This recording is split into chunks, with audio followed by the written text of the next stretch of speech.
قبل اي شيء وقبل اي حاجه انا بشكر حاكم الامارات سمو الشيخ خليفه بن زايد، وطبعا ربنا يرحم الشيخ زايد، هو مؤسس طبعا الامارات العربيه المتحده.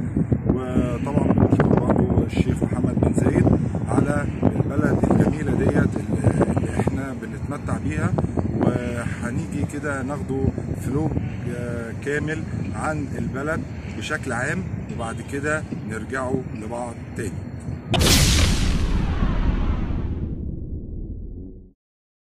السلام عليكم ورحمة الله وبركاته. طبعا يا جماعة اللي يعرفني يعرفني واللي ما يعرفنيش، أنا اسمي أحمد شويبس، وطبعا بعمل فيديوهات على المشاريع اللي احنا بنعملها وبنعمل جوائز. وطبعا عايز أقول لكم إن احنا طبعا المشاريع بتاعتنا مستمرة والجوائز بتاعتنا مستمرة، بس احنا يعني عقبال ربنا ما يكرمني إن شاء الله للهدف اللي أنا جاي له في الإمارات. هوريكم جمال الإمارات وسر جمال الإمارات هو النظام.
بعد الفلوج اللي احنا شفناه سريعا كده، ده طبعا كان حاجة سريعة واحنا ماشيين كده بالباص، يعني قد ايه البلد جميلة.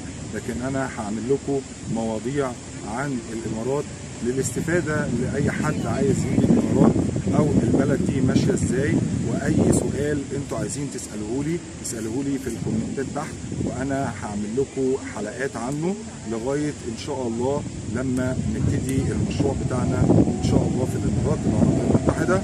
وطبعا احنا بعد ما هنخلص الفلوجات اللي احنا هنعملها بالتفصيل عن كل حاجة، هعملها لكم ليها فيديو مخصوص وبالتفصيل ايه اللي بيحصل هنا، وايه لما حد بيجي الامارات العربيه المتحده ممكن يتبع خطوات ايه، لان كل خطوه هنا بحساب، كل خطوه هنا الناس بتحترمها، لان هنا في نظام وسيستم معين لازم الكل يمشي عليه.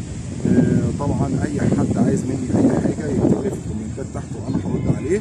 وان شاء الله من الحلقات اللي جايه كل حاجه هنعمله هنعملها عن جمال الامارات ونظام الامارات عملي ونظري زي ما احنا كنا بنعمل في المشاريع. والسلام عليكم ورحمه الله وبركاته.